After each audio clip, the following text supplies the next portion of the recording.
Olá, prezados alunos, eu me chamo Amanda, irei ministrar para vocês a matéria de legislação aplicada à segurança do trabalho.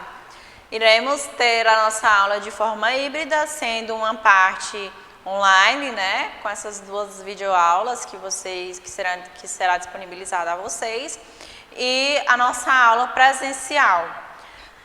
Quero deixar claro que nessa aula não será abrangido todo o tema da nossa apostila, até mesmo por se tratar de aulas bem pequenas. Então, eu vou falar de forma geral de algumas matérias e, em caso de dúvidas, vocês já podem tirar comigo para que a gente possa discutir em sala de aula. Bom, noções e princípios do direito em geral. O direito surgiu pela necessidade do homem estabelecer regras na sua relação com outros homens e com o universo. Ele precisou criar mecanismos que tornassem possível o convívio em sociedade, prevendo, inclusive, sanções para aqueles que não agissem de acordo com o ordenamento jurídico. O direito é o conjunto de regras de conduta coativamente impostas pelo Estado. Conceito de justiça. É válido, pessoal, a gente abordar o conceito de justiça analisando aqui a deusa Têmis. A deusa Têmis, ela representa a justiça, é a deusa da justiça. A deusa, é importante analisar que ela segura em uma das mãos a balança, que significa nada mais, nada menos que o equilíbrio entre as partes envolvidas naquele litígio, naquele conflito. A venda, ela diz respeito à imparcialidade, ou seja, não existe diferença entre as partes envolvidas. Se a parte for duas pessoas físicas, por exemplo, e tiver uma parte que tem um poder aquisitivo maior que a outra parte, elas devem ser vistas pelo judiciário, elas devem ser tratadas de forma igualitária, independente de cor, de raça, de condição financeira, de sexo, de opção sexual. Elas devem ser vistas pelo judiciário de forma que não possa ser colocada nenhuma diferença entre elas. A espada, ela representa o peso da lei, ou seja, toda vez que alguém pratica algo que é contraditório à legislação, a lei ela irá punir com uma sanção esse indivíduo. E a espada, ela representa isso. Ela é o peso da lei sobre o ato ilícito. Ordenamento jurídico e a hierarquia das leis. O ordenamento jurídico ele é composto por um conjunto de normas que obedecem a um sistema hierárquico, sendo umas subordinadas a outras, cuja Constituição Federal é a mais importante, estando no topo de tal hierarquia. O que isso quer dizer? A hierarquia das leis nada mais é do que dizer que existem dispositivos jurídicos que são superiores aos outros. Imagine que o ordenamento jurídico brasileiro ele seja uma pirâmide. No topo da pirâmide está a Constituição Federal e as súmulas vinculantes, as emendas constitucionais, e após vem as outras legislações, o Código Civil, o Direito Penal, a Lei de Licitações, o Código o ECA, o Código de Trânsito Nacional e entre outros N dispositivos legais que existem no nosso ordenamento jurídico. E essa hierarquia, ela existe para que não haja conflito entre as normas, porque tudo que for em contraditório com a Constituição Federal, ela deve ser expurgada do nosso ordenamento jurídico, porque a nossa Constituição é a Carta Magna, ela é suprema a todas as outras leis.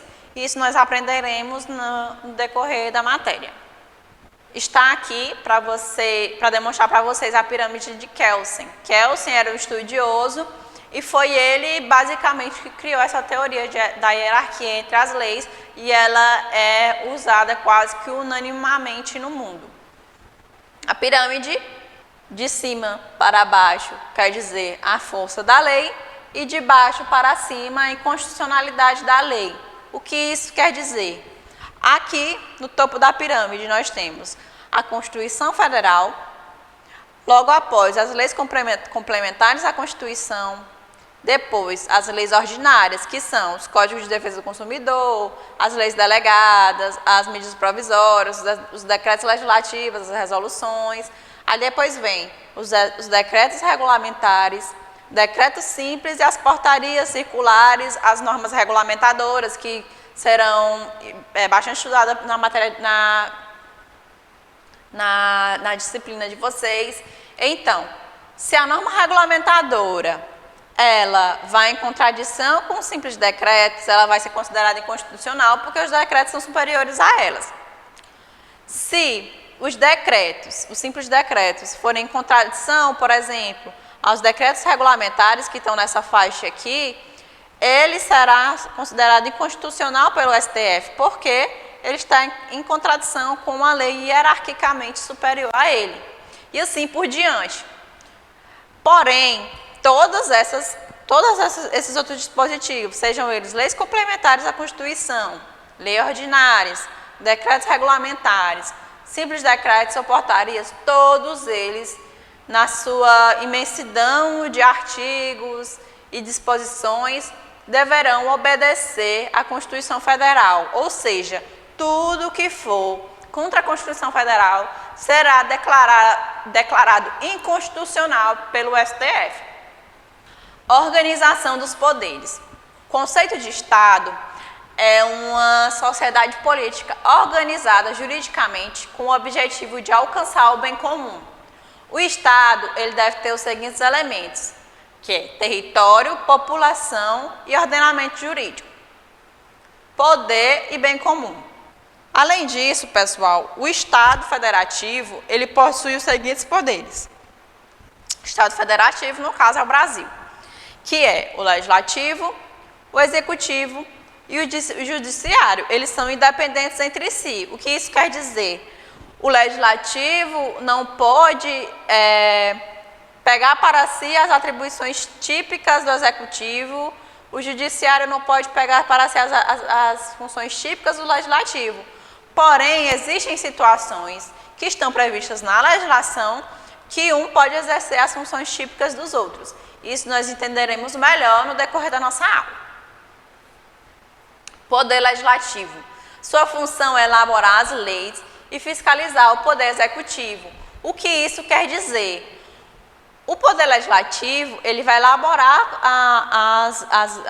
a legislação, né? Ele vai apresentar os projetos de lei para o Senado, para o Congresso Nacional. E, além disso, ele vai fiscalizar o poder executivo para ver se ele está cumprindo com o seu poder de administrar de forma legal.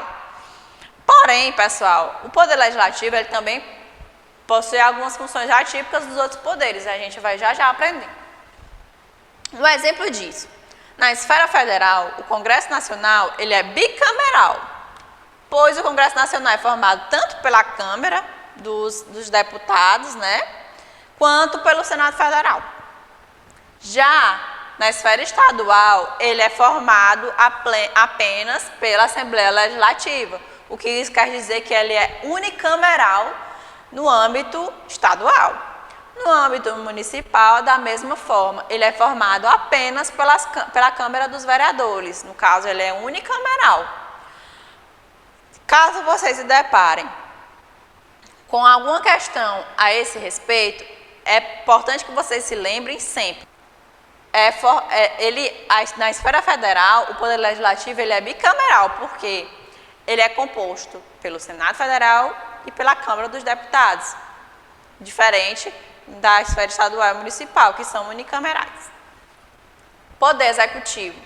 Sua principal função, digamos assim, é governar o povo e administrar os interesses públicos, cumprindo o ordenamento jurídico E ele é composto, pessoal, pelo conjunto de órgãos e de autoridades públicas.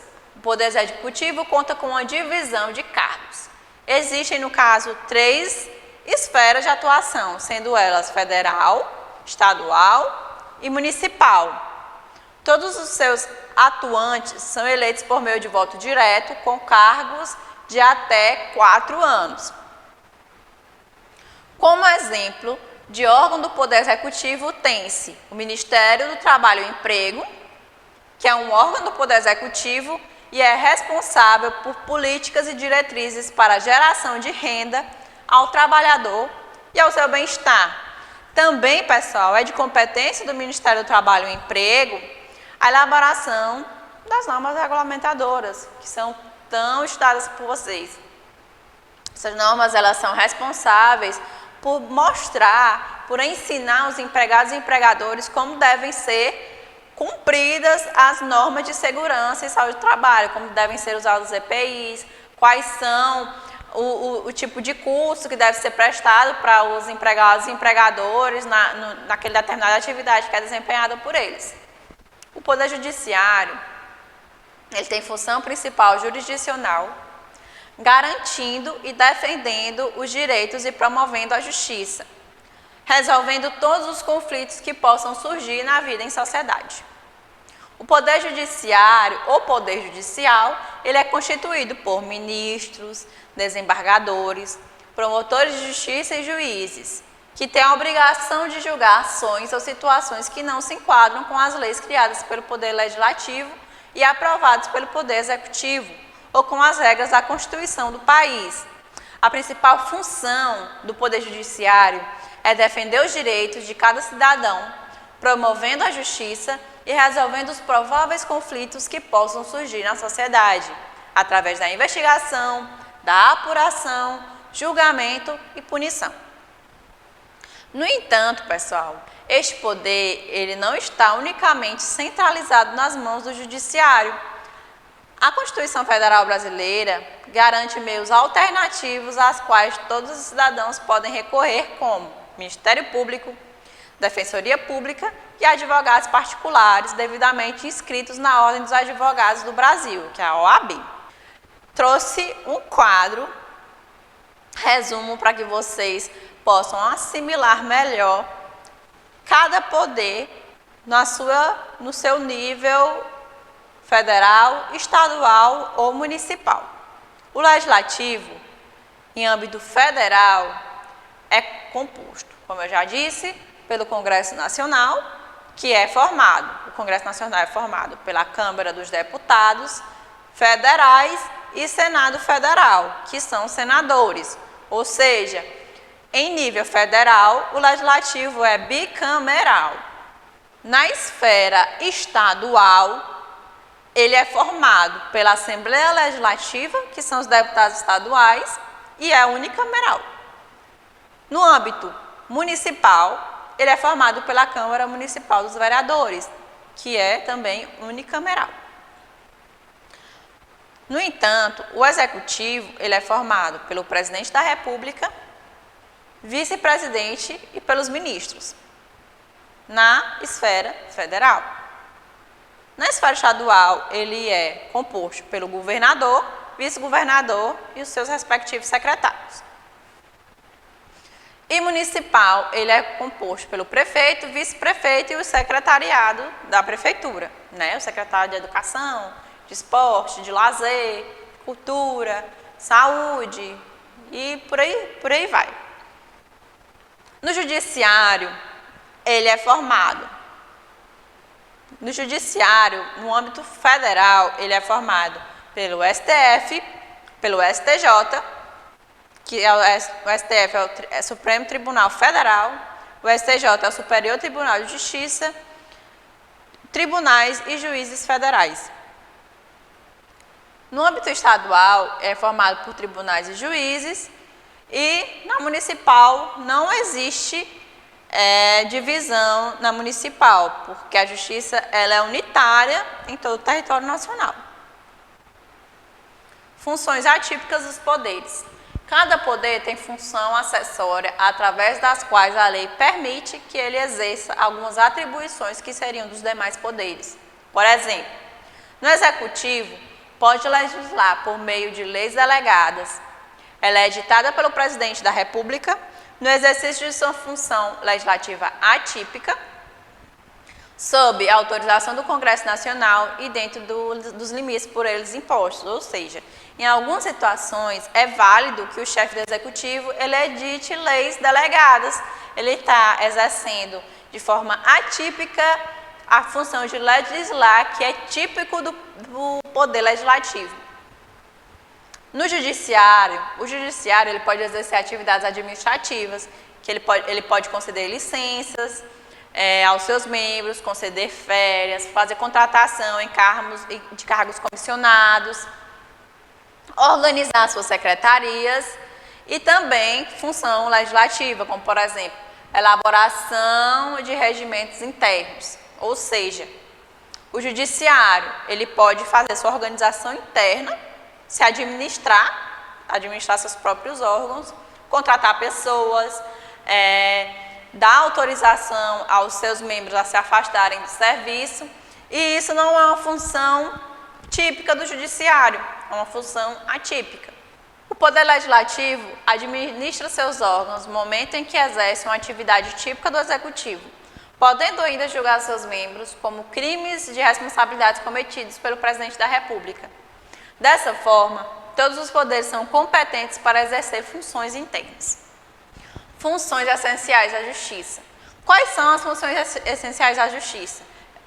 Bom, pessoal, nós vamos aprender na próxima aula, dar continuidade ao estudo da nossa matéria e vamos dar continuidade aprendendo sobre as funções essenciais da Justiça.